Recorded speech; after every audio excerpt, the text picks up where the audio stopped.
Hey, into Red Realm. This is gonna be a quick video because this is a car series type video, and then after this, I'm gonna drive and get my Doritos soda. But I wanted to do a quick video about menses and menses meaning menstruation, meaning your period, and eating for it, and how connecting with that really has helped me appreciate my menses and stuff like that. So, a little bit about me and this channel. It started off, I'm gonna go with the channel part first. This channel started off as a womb channel. I am a tarot reader on another channel, and I felt like the womb stuff just wouldn't fit over there. So, I pulled it off and put it over here. And then this channel kind of grew into more of almost like my favorites kind of channel. And many discussions about different things, particularly related to body and society and topics of beauty and food and all that kind of stuff. But this was initially a womb channel. I was going to do womb readings on here, and I still may do that, but interestingly enough, it might just go back on my tarot channel. So there's that. About me, I have PCOS, which is polycystic ovarian syndrome, or polycystic ovary syndrome. I usually see that way in the UK. Essentially, it's kind of more hormonal. You could have cysts on your ovaries. It may not be that, but essentially it's a disruption. So you don't necessarily menstruate regularly. You don't menstruate every month in general. So you could be someone who doesn't have menstruation for a year plus, or it could be just you have one this month, it skips maybe a month, then you'll have it, skips maybe 3 months, then you'll have it, right? So you can have every month with fluctuating times in between when you do it, right? Some people, they know they're around the first of the month, and that's generally how they track it, and they know if it's later, if it's sooner, something's off. With someone with PCOS, you could have at the beginning of the month, and then the next month would end up being 45 days, and then the next period you have maybe 25 days, and then the next period may be skipped, and then the next period may be skipped. It's not consistent, but I find that it's a little bit more hormonal in nature. You do have better chances of dealing with it if you are not overweight. I am overweight, so that is something I need to work on. I think I've worked through the denial and stuff, and then the pessimism that came with it. So I think I'm ready to really tackle that. I want to go to an acupuncturist and a pelvic floor specialist, in addition to having primary care physicians and OBGYN and stuff like that. I think PCOS is energetic for me as much as it is a physical, biological kind of thing.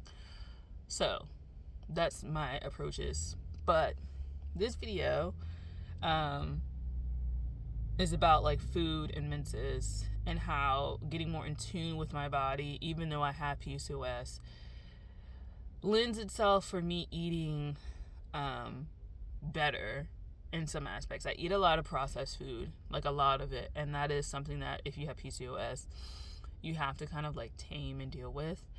There are many diets that people recommend. I don't really feel like dieting. What I do feel like doing is cooking my own food and eating according to my tastes, and not restricting myself, but being healthy about how I'm cooking stuff. So for me, one of the things for me that people should know, and I've stated this in various videos before, is that I actually like menstruating, and a lot of women don't, and I get why, but I also challenge the idea that your period is very inconvenient. I I struggle with like that idea that your period is inconvenient when it serves a function, not just pregnancy, but also clearing out of something that's been building up in your body and shedding. And so treating each period as like a shedding period, because literally that's what's happening. Like, yes, it's you didn't get pregnant and this shedding, but it is a mechanism of shedding that's happening every like month, so to speak, every time you shed. And sometimes I wonder if PCOS on a more energetic level is being unable to shed different things, almost like a shedding of an identity every month, and holding on to all of that stuff for years and years and years until there's like a major blockage. I'm very woo with like the body and stuff that is being held on to us and stuff like that. And I'm not a medical professional at all, so don't take this as medical advice. But I find that like energetics, like I personally can't separate them. And I have explored a lot of my own energy and things that I like have experienced and have not let go of. And a lot of things such as like sadness and anger and frustration and desperation and longing, and like these very sticky emotions that keep you, I think, in the physical reality, like stuck and trapped, but also on a biological, physical, psychosomatic level, hold themselves onto your body. And I'm like, I just feel like I'm aware that is a realm that plays a part in this. So that being said, I like the idea of menstruating and shedding every month, or as often as you do it, up until you biologically like can't do it anymore. And I think that time between being able to do that and not should be appreciated. I think that menstruation is a wonderful release, and it allows you, I think it really, if you take it, I want to say take it seriously, but it allows you to get in touch with your body. And it's just like you go through these phases that people learn or don't learn, and each phase has its own energy. And thinking about that, so for me, I'm gonna go back because I don't want this video really much longer than 10 minutes. For me, I know in certain phases how I am and what I let go of. Usually in my luteal phase, I'm very much expressive of my abandonment wounds. I'm very that phase, I express a lot of like frustration and anger. And if I am dissatisfied in my luteal phase, I know that comes out. Also, learning about PMS and all that kind of stuff, and how like that's a hormonal imbalance. I don't necessarily think that you should be like, I feel optimal during my period and I'm like gonna work through it. I kind of think that's something that you should maybe consider as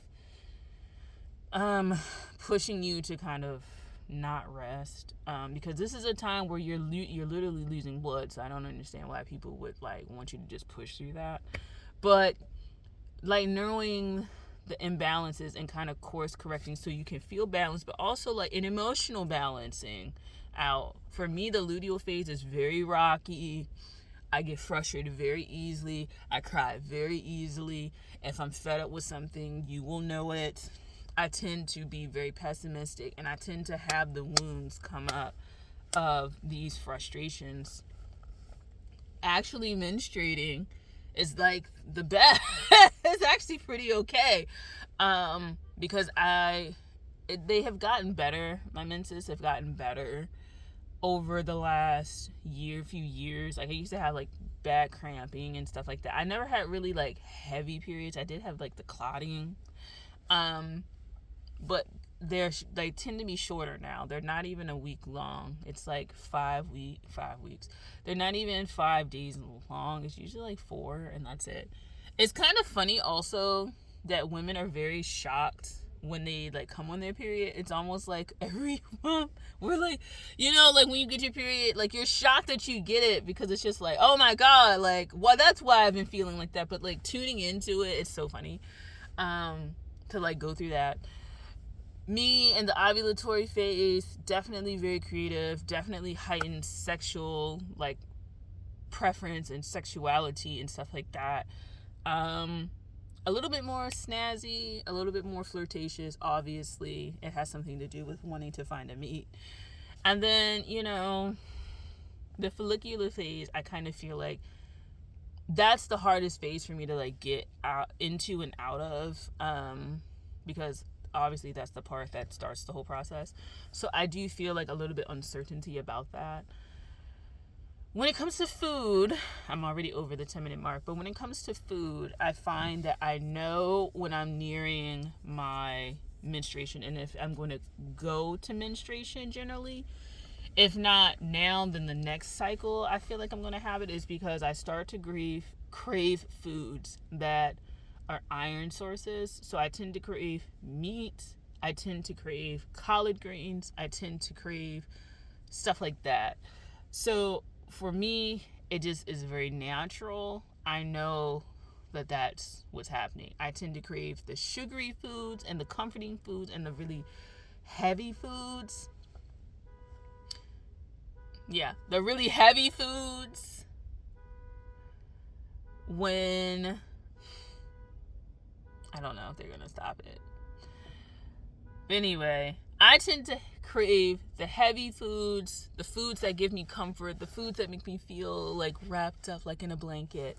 I like those, like the luteal type, and then like early luteal and stuff like that, because it also is very emotional time for me. But then like as I get closer to my period, I do crave meat and, like I said, collard greens. And it's just a way of like slowing down and getting connected with myself and my own knowledge of self and my own knowledge of what part of the cycle that I'm in. And it feels really good to have come to a space that I've worked on myself, even though I have PCOS, that I've worked on myself enough to know where I am in that space. You know what I'm saying? Like, I don't know. I feel like a considerable amount of work to get to that place where when I start eating these foods or craving these foods, I know where I am. Because I don't crave necessarily like chocolate or something like that. Like, I do crave like sweet things. It's usually like soda, but like I crave certain foods at certain times, and it clues me in on where I am. And that's an art, because I don't feel like a lot of women are taught that. Women are taught that. I think that we're generally taught that it's just this biological function that you breeze through and you'll have it until you're like 45 or 50 or whatever. And like there's no real development and talk about it as like a ritual or a spiritual space or energetic space where you can explore yourself and get to know yourself a little better, and on a very fundamental level know how you're acutely changing in these different phases. And even if it's a cycle that starts over and over and over again, that this is a part of attunement to you, It's not just attuning to like the date, but like the stuff that you crave and your own desires and your own psyche and your psychological changes and your emotional changes and your physiological changes. Like that stuff is fascinating to me. And the fact that we're not taught to appreciate it is kind of sad, because I think it's a lot of women who go through life who I think have those inklings that is kind of the optimal menstruation cycle, but like are just kind of taught to like deal with it until it's not there anymore, or like when you deal with it, when you're in the period of dealing with it, right, like that it's just a hassle and an inconvenience to you, and that there's really better things that you should do. as a woman than menstruate. And I don't know. I just find that sad. Like, I don't know. It's literally a point in time where your body is shedding, and you can do shedding like every month. You can shed every day, right? But it's really a marked time where it should be appreciated. And it's not. And it's kind of interesting that it's not. Anyway, the sun is going down. I need to head back home because I want to work on my stuff. But I'll talk to you guys later. And yeah, take care. I'll pop in later. Bye.